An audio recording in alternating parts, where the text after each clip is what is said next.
Welcome to Hood Champion Boxing and Sports. In boxing, you find a way to win or you find a way to lose. Who is really ducking? Now I'm going to tell you this. Jose Benavidez Sr., David Benavidez Pops. He ain't pulling any punches, man. You know, he declared that his son, David Benavidez, who's a WBO, WBA cruiserweight champion, would dispatch Opetaia in 1 or 2 rounds. Now, kind of hard to see anybody dispatching of Opetaia in 1 or 2 rounds, but his dad is talking the talk. It was interesting because David Benavidez and Opetaia have actually ran into each other before. What's up, bro? What's up, man? Nice to meet you, man. Hey, nice to meet you, bro. I have a lot of respect for you. I definitely want to get a fight in with you. I see no Opetaia right there. What's up, bro? Nice to meet you, man. Hey, nice to meet you, bro. I have a lot of respect for you. I definitely want to get a fight in with you. I see no Opetaia right there. It was good interaction. I have a lot of respect for Opetaia. I got no bad words from him, but I let him know that we're definitely going to get that fight in the future. You know, seeing him in person made me want that fight even more. So we got a lot of good things in the future coming. So David Benavidez, he and Opetaia had actually come across each other, and they had an interaction. And David Benavidez said that he wants to fight him. Opetaia says he wants to fight David Benavidez, right? And then this actually is an audio, something that surfaced. I'm mad about is, right, if you guys think you're the best in the world, why don't you fight the other best in the world and show the people, like, what the fuck, you guys are getting a lot of money, like, what's the problem? Hey, they're talking about fighting the best, this and that. I don't fucking talk about it, boys. I'm right here. The winner out is Zerdo and Benavidez. Let's go. Let's make it happen. See, that's all I need to hear. Benavidez says he wants to fight. Opetaia says he wants to fight. But what's the problem? Because right now, Jai is ranked number 1 at cruiserweight for the WBA. Benavidez is a WBA and WBO champ after clipping Zerdo Ramirez. So if you listen to the fans, they're going to say, when it comes to Benavidez, that he's looking at Jai and saying Jai signed with Zuffa, so he ran from David Benavidez, which is laughable. But then you listen to the other side of the fans, they're saying that Jai is looking at David Benavidez as, oh, he's ducking me, putting duck sauce on the fried rice, going to 175 because it's safer. Now, I'm going to tell you this. The boxing world divided over just one explosive question. Who is really ducking the fight between Benavidez and Opetaia? Who's putting duck sauce on the fried rice? Now, I like duck sauce. I like soy sauce. I like hoisin sauce, plum sauce, teriyaki sauce. You know what I'm saying? I like that. No problem. But when it comes to duck sauce on the fried rice, when it comes to making a fight, I don't really like that. Now, I understand what fans believe Jai left for Zuffa to avoid dangerous fights and hide behind politics. I can understand how somebody says that because fans will say anything. But we know Jai going to Zuffa was for the best of his career. He's making big time money now, much more than what he was making. And to be honest with you, Jai has been underpaid most, if not all, of his career until right now. So for those who didn't know, well, now you know. He didn't go over there to duck a fight. Matter of fact, boxing politics has screwed him and took his damn belt, his IBF strap, which sucks. So I can understand what Benavidez and his team are like, why fight him? Yeah, he has the ring title, but the boxing politics are complicating things. We don't have time to try to work through all of that. Let's just go to 175 and do something. But that's where it creates problems because others believe Benavidez is the one avoiding danger by leaving cruiserweight and dropping back down to 175 instead of facing Opetaia, who's the number 1 ranked WBA cruiserweight contender, which I'll be honest with you, even I find that odd to be at cruiserweight and then to drop weight down to light heavyweight, planning on fighting a couple of times there, then maybe bubbling back up to cruiserweight.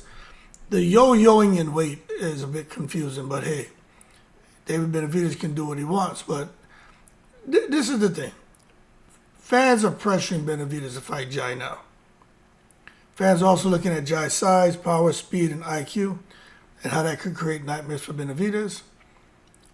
Some fans are saying Benavidez' hand speed is just going to create a huge problem for Jai, and if that hand speed becomes problematic, then maybe, like Jose Benavidez Sr. said, Jai gets clipped early.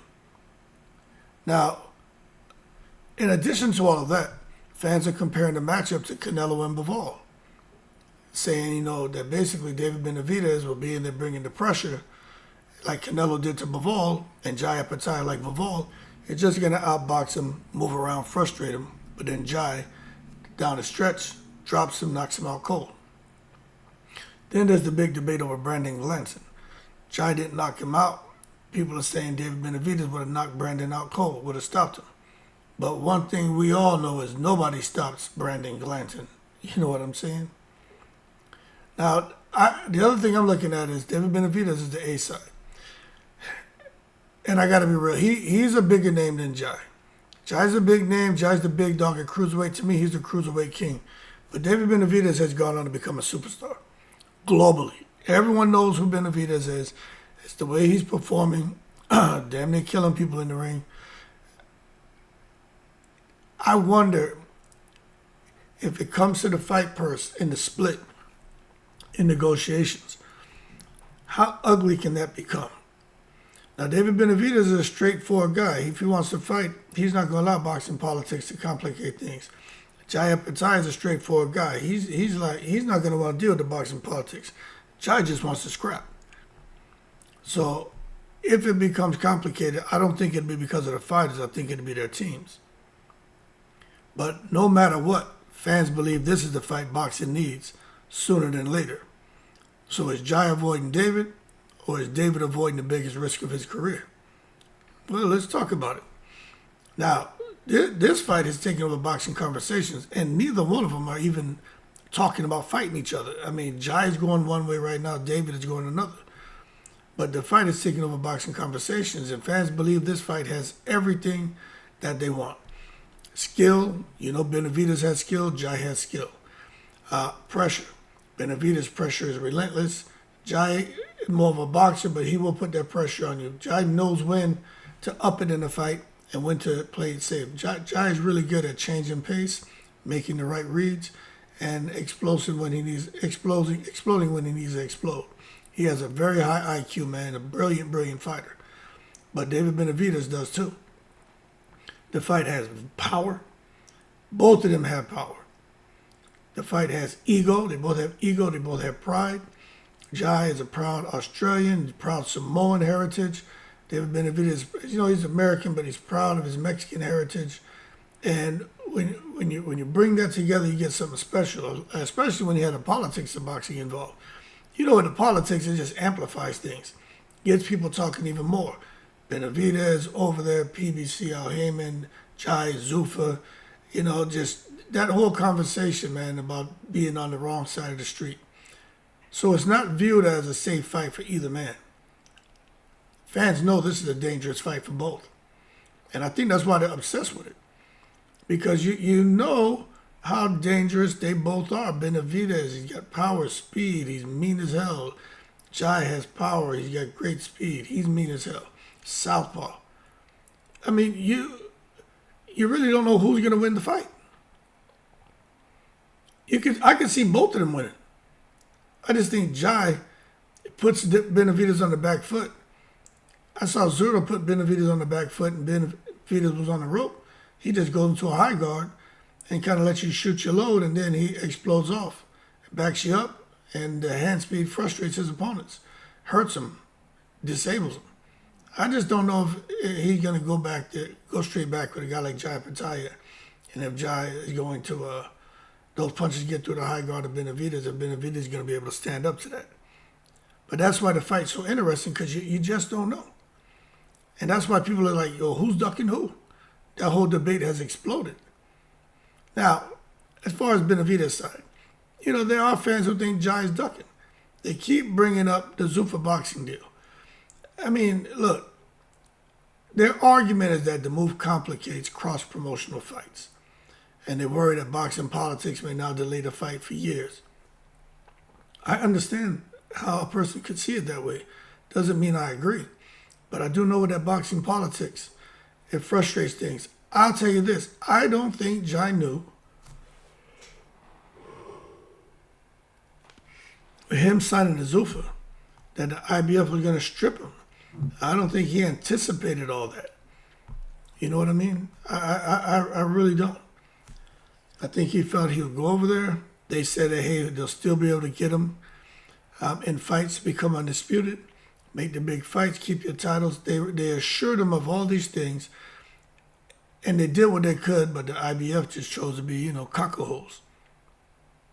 So they did what they wanted. So when critics are out here saying, if Jai really wanted to fight, he would have stayed where the fight was easier to make. Jai had no idea that things would become complicated. The boxing politics, Turkey al-Sheikh against the sanctioning bodies. This Zuffa belt would really frustrate and agitate all the sanctioning bodies. So Jai, I don't think he fully comprehended what the fallout was going to be. I think he kind of saw Turkey al-Sheikh being able to iron things out. But right now, I would say that, look, man, we don't need to close the chapter on any of this. Let's just see how it plays out. Because the more I talk about it, the more you all talk about it, the more the demand grows. Now, the counter argument to all that, the Jai supporters are saying, hey, he went there, the money, the opportunity, that's what he needed. That's what he went, that's what he did. Fighters only get one career. What do you want him to do? And financially, Zuffa Boxing, they're providing security for Jai. They're giving him the promotion. Could be much bigger events because, you know, when Turkey's in the house, every day is Thanksgiving. If they start giving, if Turkey finds that Jai's not get the opportunities to get into these big fights, unifications, and to get a title again, and to eventually fight for undisputed, Turkey al-Sheikh could put the money up. Jai signed with him. Jai believed in them and him and the team. Turkey's not gonna let Jai just come out here and flounder. Nah, he's gonna take care of him. But I'll tell you this, talking about taking care. When it come to Benavidez-Opetaia, he had to take care of business, man. For his family, for his career. It doesn't mean he ducked Benavidez. Because when he went over there, he had his IBF strap, and that's all he was talking about is undisputed, undisputed, undisputed. And that's still what he's talking about, and he's remaining optimistic. And I would be too if I had a guy like Turkey al-Sheikh on my team. Because, you know, Turkey al-Sheikh will sit there and get tired of the bullshit and say, I need this fight done, 24 to 48 hours. He'll reach out to people directly, and he'll give them the kind of money to where they'll drop all of their plans. Now, why many fans think Benavidez is the one avoiding the fight? This is where the pressure begins to shift. Fans notice David entered the cruiserweight conversation, but now appears focused on returning to 175. This really has people confused. So the critics immediately started asking, if you came to cruiserweight, why not fight the cruiserweight king? Even I agree with that. It's like, yo, you at cruiserweight, why not just fight the big dog there? I understand going down and fighting Bivol. I mean, I get it, but this is what I'm talking about here. David Benavidez, the WBA champ. Look, Benavidez-Opetaia is ranked number 1. So, I mean, what are we doing? I understand. I understand that Bivol, Benavidez, 175 could be maybe there's more money there. But I'm gonna tell you, I think there's more. It's more legacy down there right now for Benavidez if he can go and become undisputed. Matter of fact, let me look at something real quick while we're talking. I'll share this with you. When it comes to Benavidez, okay. Let me show you something. Oh, this is why he's doing it. This is why he's doing it. This is why he's doing it right here. Let me close this a little bit. Look, Dimitri Bivol at 175 is a WBO champion, IBF champion, and WBA. Benavidez is a WBC. So Benavidez will go down to 175. One fight, he could pick up 3 more belts and become undisputed. And then after that, probably come back up to cruiserweight. So that could be the sole reason why he's doing it, for legacy. Become undisputed at light heavyweight, go back up to cruiserweight. Now you have the light heavyweight undisputed champion, and he'll still be the unified cruiserweight. So that's a lot on the line. You know, that is a lot on the line if Benavidez can pull it off. So that means Opetaia will probably have 1 more fight, maybe 2 more, before fans really start to draw the line in the sand and say, all right, enough is enough. Benavidez, you need to fight this man. You see, Jai is the WBA #1 contender, man, at cruiserweight. And Benavidez, it's going to be interesting to see what they do, because if he becomes undisputed at 175, he could have mandatories, but Benavidez may decide he wants to stay there, because if he decides to move up, then somebody may strip him. But I'll just tell you, Benavidez is the one, to me, that has a lot of pressure on him. Because boxing fans, they now view the fight as logical, necessary, and unavoidable. And they're like, Benavidez, don't put duck sauce on the fried rice. You need to come fight this guy. That's why they have this Canelo comparison going on. You know, and they're telling him, you better be careful, David. You're going to allow this to become a Canelo situation. Same way you felt Canelo putting duck sauce on the fried rice and wouldn't fight you. The longer it goes without you fighting Opetaia, and he's ranked #1, they're going to sit there and say, you're doing the same thing that Canelo did to you, you're doing to Jai. So I think David Benavidez has to be very careful of not getting that jacket put on him. Now, all this means is that fans spent years accusing Canelo of avoiding Benavidez. And now critics are asking, will David avoid Jai the same way? And that narrative is growing rapidly online, especially with me doing these videos. Doing these videos and stirring the pot. But I'm going to tell you right now, man, Jai Opetaia terrifies many of the Benavidez fans. Because the size matters, folks.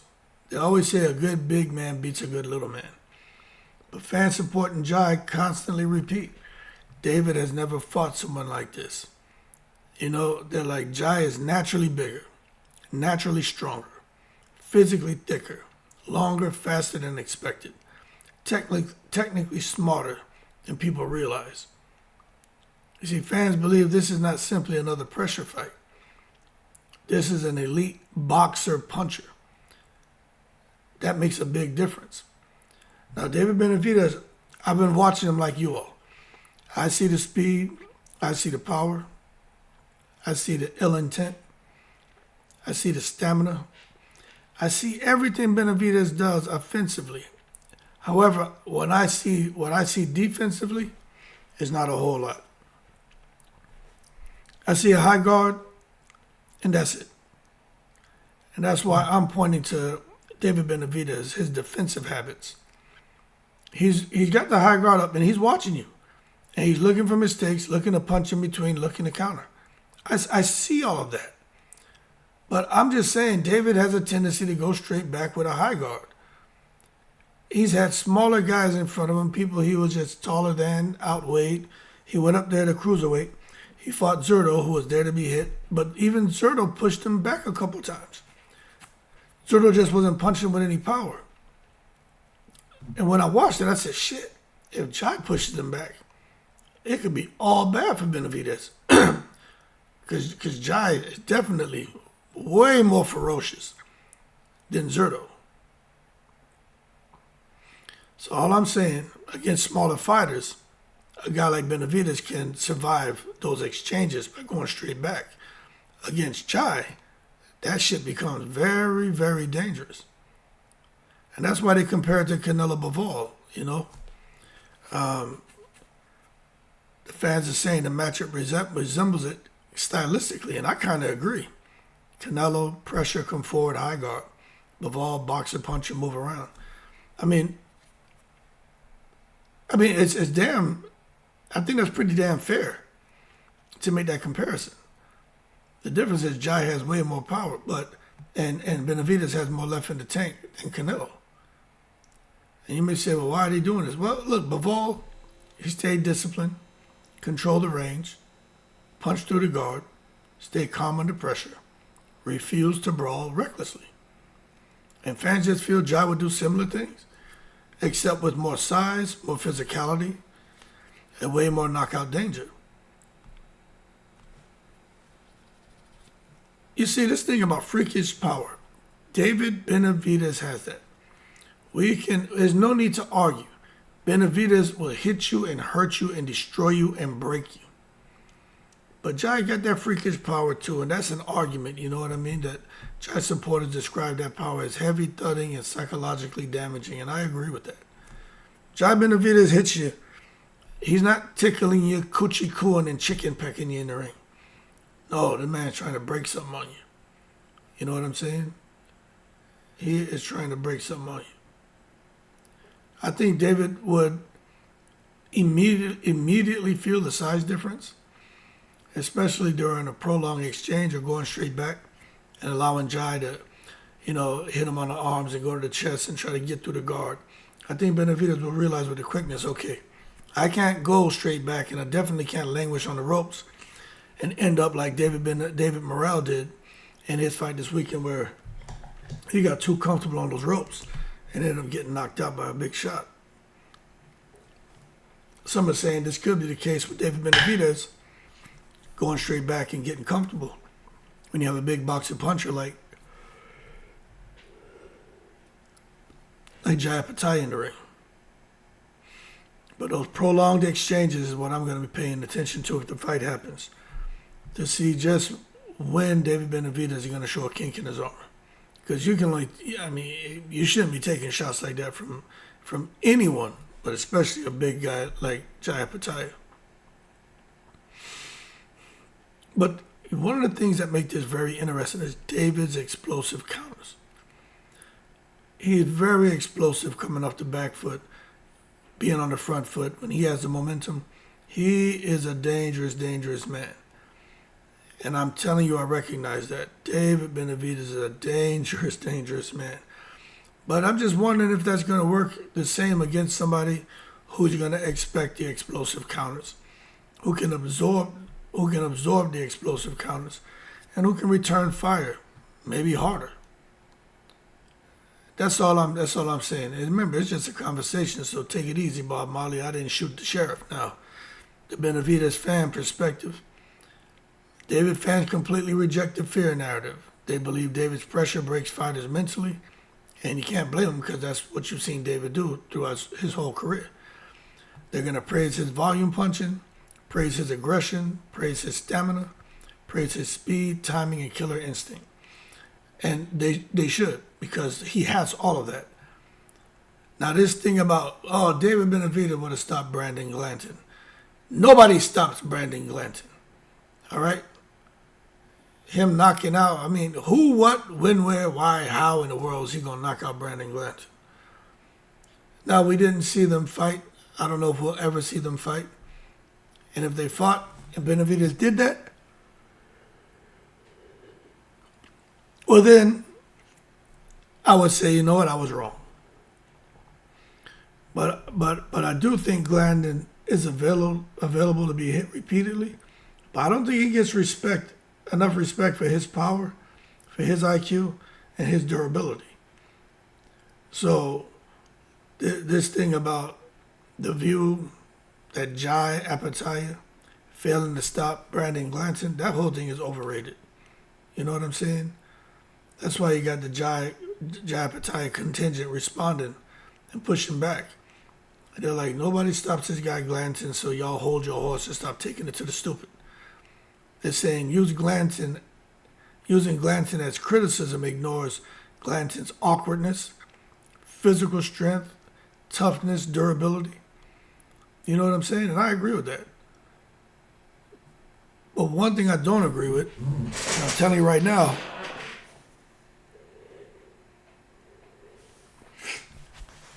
the direction the negotiations could go. The negotiations could become a nightmare. Fans recognize Benavidez as a bigger overall name.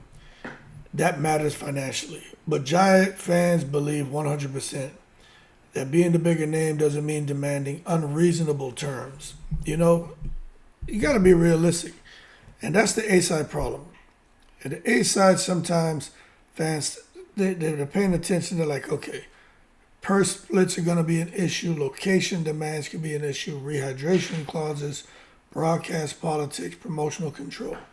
You know, when you start looking at this A-side and the problems that could develop, it just makes you worry a little bit about the fight. But I'll be honest with you, I would hope negotiations don't become unrealistic and then the fight dies before it begins.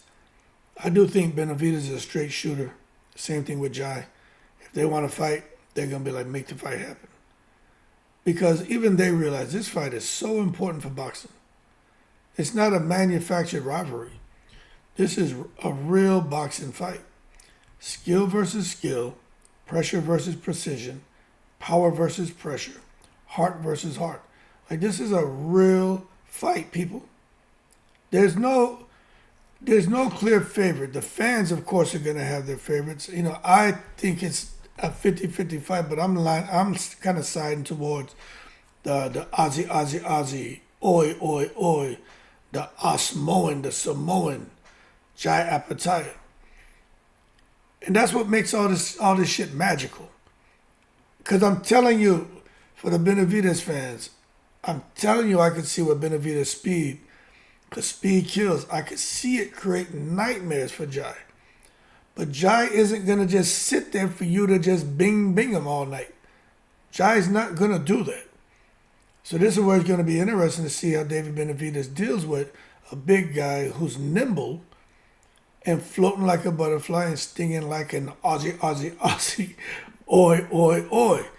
Jai Opetaia is looking to put the bings all up in your mouth, just like David Benavidez. So I just think it's crazy how, and that's why I'm doing these videos, and I'm going to keep doing more. I just don't understand how they're just writing off Jai Opetaia. Like, where'd that come from? It's like nobody's writing off David Benavidez. Why isn't Jai being presented mutual respect from the fan bases? I mean, I think Jai Opetaia and David Benavidez is going to be one of the best fights of the year. A true stylistic, I think, gift to the fans. Now, if the fight never gets made, if years pass without this fight, the accusations will grow louder. I mean, against both fighters, you know, kind of. Because fans are going to ask, who avoided who? Because Jai's saying he wants to fight, Benavidez is saying he wants it, but he's kind of doing something else right now. And I think we can understand it. But if Benavidez fights Bivol, it becomes undisputed, and then he decides to have 3-4 more fights at 175. I mean, now people are going to say, all right, who's avoiding who? Especially if Jai is still calling for the fight. You know what I'm saying? It's going to make Benavidez look bad. But as an A-side, he can do what he wants. It's going to make him look bad. And then if Benavidez starts saying, like, yeah, I want to make the fight, but Jai has to be realistic on the money. They're going to say he's pricing himself out. That's going to make Benavidez look bad. If he continues to fight people where he's bigger than them, reach advantage and dominates, they're going to say he's protected his career. And they're going to say he didn't want the risk. You know what I'm saying? That's what it's going to be. Who avoided who priced themselves out, who protected their career, who didn't want the risk. And I'm going to tell you this when it comes to boxing history. Boxing history remembers the fights that didn't happen too. Remember that. Not just the fights that happened. Boxing history remembers the fights that didn't happen too. From Riddick Bowe and Lennox Lewis. And what it looks like we're never going to get is Deontay Wilder and Anthony Joshua. Which sucks. Anyway, let me go ahead and get ready to roll up out of here. Because I've been talking for almost 30 minutes. And I'm about to go jogging. Most fans agree on one thing. The fight needs to happen. Whether you support David Benavidez and Opetaia. Both men are viewed as elite threats to any and everybody near their weight classes, especially to each other. But I'm just going to say, the longer the fight doesn't happen, the louder the ducking conversation becomes. And I'm telling you right now, both sides are pointing fingers. But David Benavidez is the one who has all the pressure on him. Because he was at cruiserweight. They didn't even attempt to try to make the fight. And he's already going back down to 175. And a lot of people can understand the decision that he's making, but they can't understand why he wouldn't even, try to have a conversation and stay at cruiserweight to face Jai. But again, everyone's going to be split on that. I see it both ways. I'm neutral. Even though I think Jai gets him, I don't think it's going to be easy for Jai. But I can understand Benavidez if he can go make, 20, 30 million fighting Bivol, and, that money ain't there for Jai. It only makes sense. But you're cutting weight. That's my thing. And then you're trying to come up with a catch weight at 190. And that's just ridiculous. If you're going to be Al Capone, go all the way. If you're going to 175, just go to 175. Don't doing all this catch weight stuff. See, that's the A-side shit I'm talking about. And that's where it can start making you look crazy, because basically if he says, I'll fight Bivol, and we're trying to make the fight at 190, you're basically trying to keep the weight somewhere where you're comfortable and force a guy like Bivol to become uncomfortable, get out of his zone and where he's used to fighting at. That's not fair. Especially when at 175, Bivol has 3 of the belts. You only have 1. But then you're trying to put all the belts on the line. The light heavyweight titles and the belts you have at cruiserweight. So whoever wins gets all those light heavyweight belts and the 2 cruiserweight belts. And that's some shit I ain't never seen before. And I haven't even researched that, but I think that's crazy to try to, present a fight at a catch weight, but then all these belts are on the line.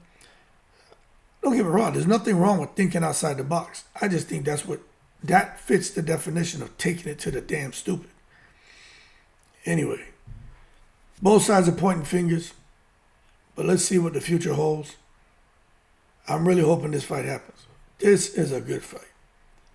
Anyway, y'all keep cool. I'm in the breeze.